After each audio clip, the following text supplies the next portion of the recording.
Hey guys, what's up? Scottish Duck here once again.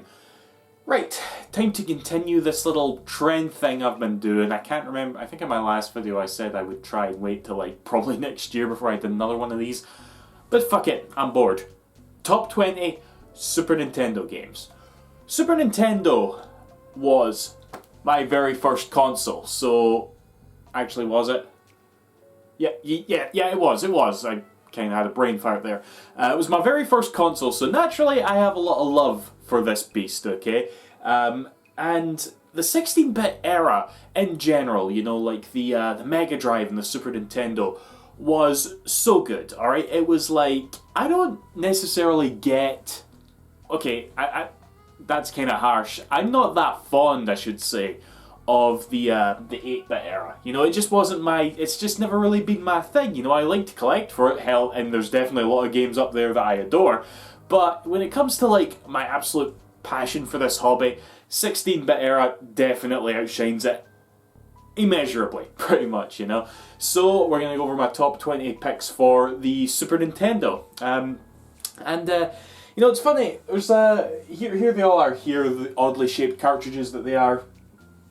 Even though I have a lot of Super Nintendo games and a lot of Mega Drive games, I honestly don't think I indulge in the 16-bit era as much as I should. I don't know, I'm just very...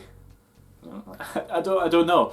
And one thing I also want to say right off the bat, I just feel like this is an honourable mention I should give, okay? One game that would probably, I'm going to say, would be in the top 5, maybe the top 10, I'm not too sure, would be... I think, okay, I don't have quick access to it, but it's up here somewhere, I promise, in my PS1 games, would be Final Fantasy VI. I was about to say Phantasy Star 6. We're not that lucky, sadly. Yeah, that is definitely my favourite Final Fantasy. I adore it to death. But I played it on the PS1, and that's where I fell in love with it. Even though I know it's technically a Super Nintendo game, I don't know, I feel like I should give props to that first and foremost. So, yeah. With that said, let's get right into it. So, number 20, and I will probably split this up into, I don't know if I'll split this up into 2 parts or I'll just keep talking, who knows. But number 20 is Starwing, or Star Fox, if you live in America, or I guess Japan as well. Yeah, quite a funny way to start the list, isn't it? But the fact of the matter is, this was like... I have memories of playing this game around my cousin's house, because he had like a few Super Nintendo games. A lot of them were kind of shite. Like, he had Equinox. You know what Equinox is? It's a very weird sort of like... I don't know, I didn't like that game that much, but he did have this, and I just remember being so dazzled by it, you know? It's kind of a cliche thing to say, because... Well, not even just a cliche thing, but an hilarious thing to say, because we all look back on the graphics of Star Fox with such, like, hilarity. It's like, how could anybody ever would have thought this was good? But I thought it looked good. I certainly wanted to play it quite a bit. I always remember being so shite at it, though. That's the main thing. In fact, it wasn't until, like, many years later. In fact, I remember when Star Fox Zero was coming out, I kind of had this urge to go back and play some of the older Star Fox games. Played for 64 like years before. Couldn't be arsed gone through that again, although I did play it on the 3DS as well. But the only other one I went back to was actually this one. Those are really the only 2 like truly good Star Fox games. I know that's almost kind of harsh, but it's kind of true, you know? And even then, not a lot of people really like this one. I certainly do. Like, for all of for how dated it is, how clunky it can be at times, I still think it's a fun thing to have, you know? And, one day I would like to play Star Fox 2, but I'm not paying out the arse for a Super Nintendo classic. Even though I would like one, I'm not paying that much Nintendo, fuck you. But, yeah. Star Fox 1, good shit, good shit.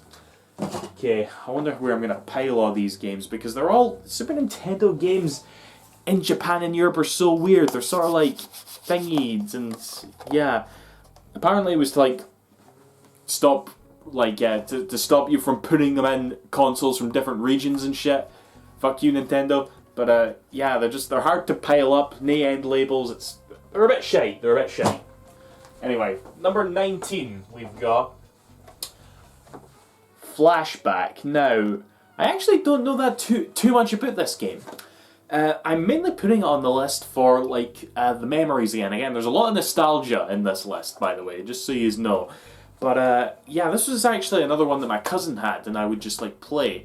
And it's obviously that sort of, like, cinematic platformer game where platforming is very precise. There's a lot of trial and error, and kind of like Star Fox, I remember always getting, like, very, frustrated with the game. You know, I would always die, and I'd be like, oh, I've got to start again, blah, blah, blah. And I would always get a little bit further each time. I'd never quite figured out how to save the game, for fuck's sake. It was a kind of a nightmare. And I don't think I've ever actually beaten this game. That's really shite. I should sit down and really do this at some point. But I remember just getting so lost in it as well. You know, like the environments, you know, when you boot the game up, you get like the chirping of the birds and shit in the jungle area. And I just remember, I get shivers just thinking about it. It was like so awesome that way, you know? And like the cutscenes that the game technically had cutscenes, were brilliant too. I know it's like the sort of spiritual successor to Another World, which I played on the Mega Drive, and a lot of people remember Another World. That's a very fondly remembered game. I think I like this one a little bit more, even though I've beaten Another World too, so that's weird to say. It's funny how nostalgia works like that, isn't it? But yeah, Flashback. I don't even know, I'm not even sure what other versions of the game exist. I imagine this SNES port wasn't even the best one, but it's how I played it, so it's going on there. So, Flashback. And next up we have number 18, Street Fighter 2 Turbo. Apparently it's Turbo. I have no idea if this is the version I had when I was younger. Okay, we had Street Fighter, we played it. I don't think it was, it might not have been this one actually, because I don't remember, did we, I can't remember if I was able to play like Vega, Balrog, Bison and Sagat on there. I can't even remember. What I do know is that me and my brother, we used to just play each other a lot. We would always go E-Honda, tap the button, and because, you know, E-Honda obviously had that, like, thing that he could do and shit. I'm always tempted to say this is my favourite fighting game of all time, but it's probably not true. There's just a lot of nostalgia there. Obviously, it's an excellent game. Wouldn't be on the list if it wasn't, and a lot of people obviously hold it in such high regard. I mean, this is the one that... How many times has Capcom re-released this? It's quite mental. They released it for the Switch there, for fuck's sake. I wasn't buying that, but it didn't stop me from the sort of love that I have for it. It's funny, I've never, like, played Super. Yeah, because Super had, like, who was it again? Let me see if I got this. Fei Long, Kame, fuck, I'm having a brain fart. T-Hawk, was it? And then there was, like, the DJ? I can't fucking remember. The ones that they keep using are Fei Long and Kame. The other two characters, not so much. I know that much. But, yeah, it was my first foray into fighting games, you know, so I got, like, what I know about fighting games from this game, and I'm very appreciative of it for that. I remember we also had, like, the Mega Drive version as well, the Championship Edition. I didn't get to play that one as much, but I remember enjoying it just as much. Like, I hadn't even figured out that you had to press start to switch between punches and kicks. A lot of people really don't like that version because of that, and I can totally see why. But that was how much I would just mindlessly tap buttons, you know, as I do when I play most fighting games, you know, you just don't think about it, you just tap buttons, and really I think a lot of what makes a fighting game fun is how much fun you can have just doing that, you know, honestly. I don't know. I'm far from the biggest fighting game expert in the world. All I know is I really love Street Fighter 2. So, yeah. I kind of put it low on the list because of my sort of, I don't know, I do this with a lot of lists, don't I, where I get to a fighting game and I'm like, yeah, I think I like it, but I don't know. But Street Fighter 2. Street Fighter 2. So what's better than Street Fighter 2? I'm sure everybody's eager to know. Okay then, here we go. Number 17 on this list. This cartridge is manky as fuck, okay? I've Let's Played this one.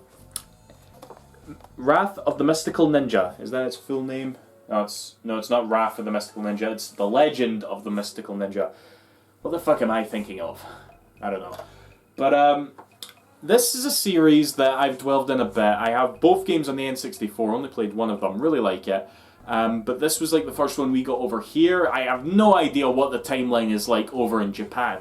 But yeah, this is basically a sort of RPG beat 'em up thing where you go through levels, defeating enemies, buying stuff, and very good classic Super Nintendo shit. Very Japanese as well, you know, like a lot of the enemies are very, you know, if you're a non-Japanese person, you probably look at it and be like, what the fuck is that shit?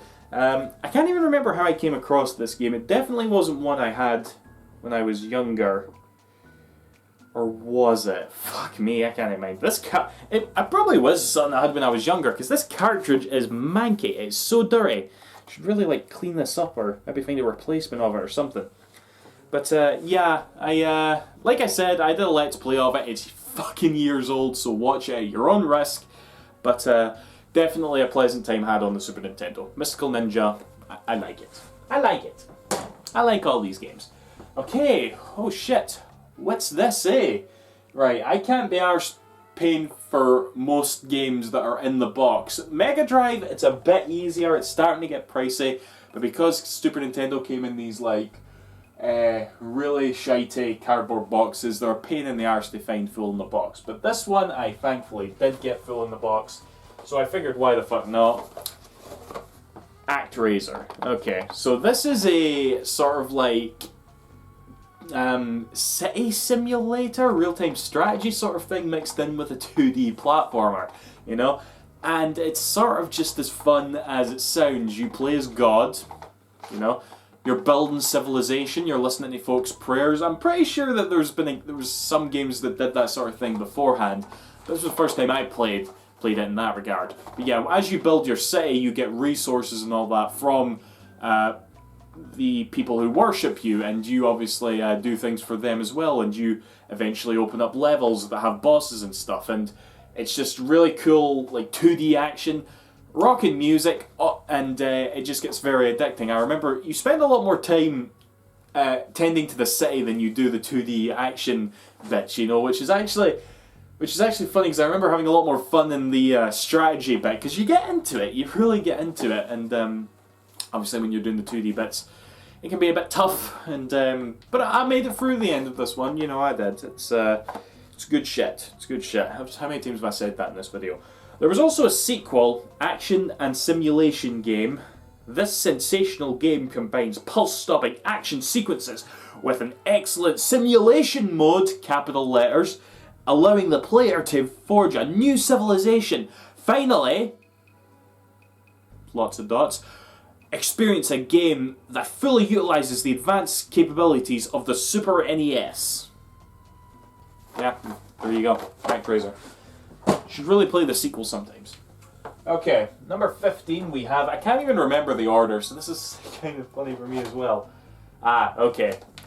Number 15 is Super Castlevania 4. This is one that you see on a lot of lists, to be honest. Much, much, much higher than this. But one of them regardless. I have a theory that it's because the Castlevania series, the early ones, you know, 1 to 4 is so beloved.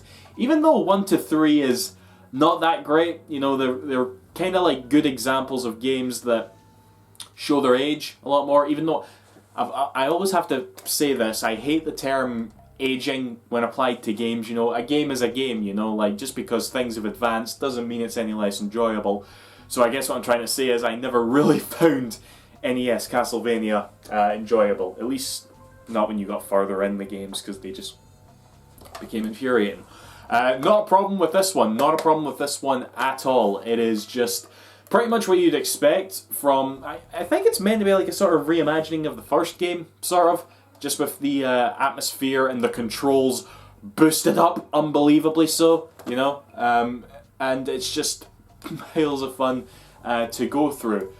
Such good control, you know, with the weapon 8 directions, you know. I really should play this one again. I only played it like a couple of times, I remember, when I eventually picked it up. So, yeah, very, very good memories of this. I think one of the reasons why it's not higher is because I'm definitely more partial to the Metroidvania style of Castlevania. You know, Symphony of the Night, the DS games as well, Order of Ecclesia, Portrait of Ruin, and Dawn of Sorrow.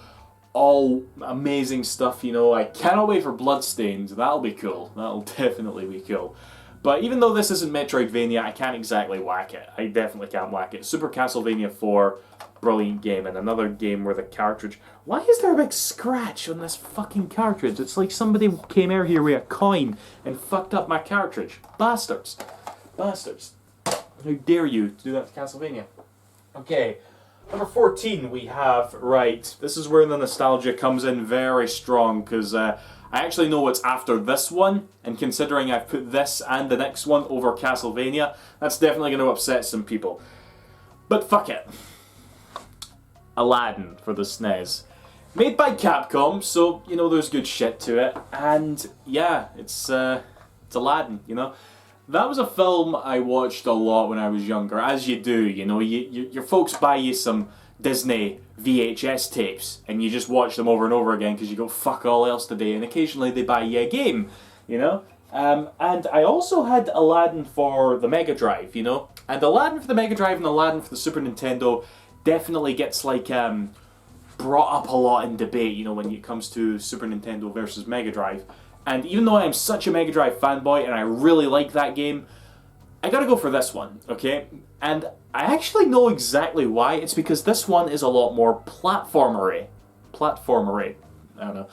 Whereas the Mega Drive one, even though it is a platformer as well, technically, it's more about the sort of like getting through via the combat. You know, it's getting through to the end of the level without losing all your life and shit, pretty much, and taking in, obviously, the Aladdin plotline as you go on, where, because this one's more of a platformer and there's more of an emphasis on, like, getting collectibles and managing your resources, like your apples that you would throw, that just appealed to me more. And I actually remember beating this game for the first time, and I didn't beat a lot of games back in the Super Nintendo era, as I've been talking about. I didn't beat Star Fox, I didn't beat Flashback, I didn't beat probably a few of the other games you're about to see here when I was younger, that is.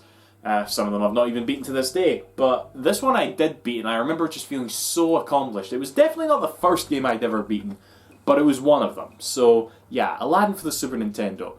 Good on you, Capcom. Wonderful shit. So, yeah.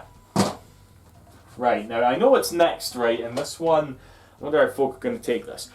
This series, right, had wonderful games. They had one for the NES, they had one for the SNES, and they had one for the Mega Drive. And they probably had a few more that I'm not completely aware of.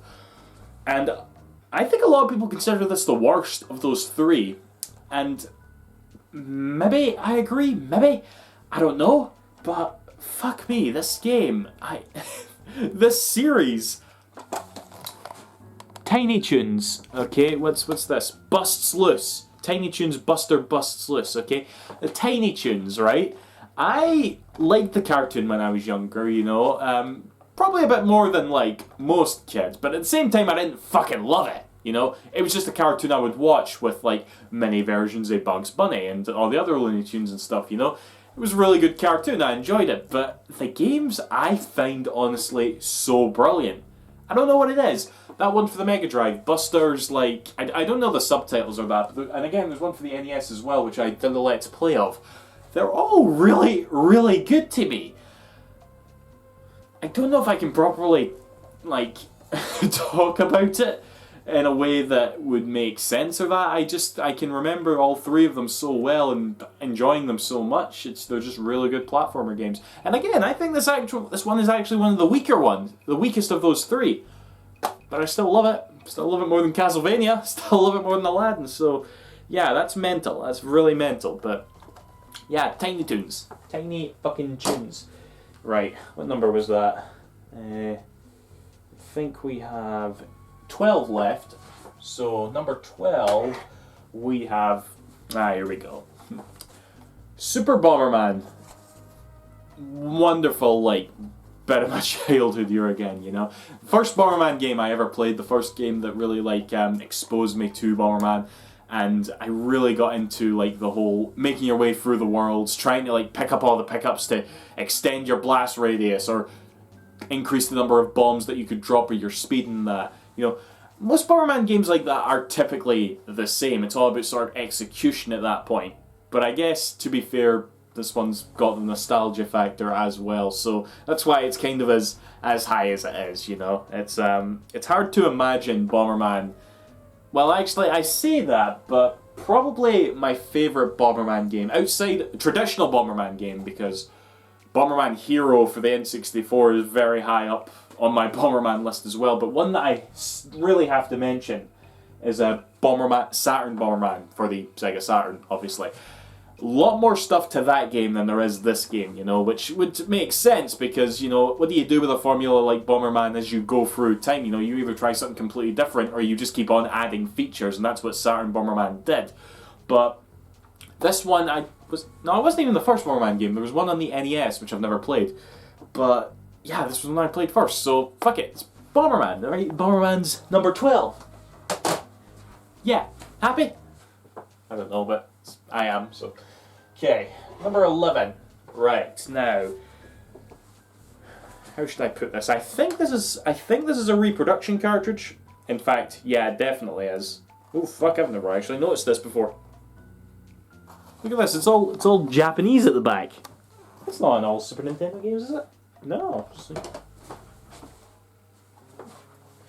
How about that shit? I guess because it is a reproduction cartridge, they must have taken like a Famicom cartridge, a Super Famicom cartridge, put a label on it and just sold it to me that way.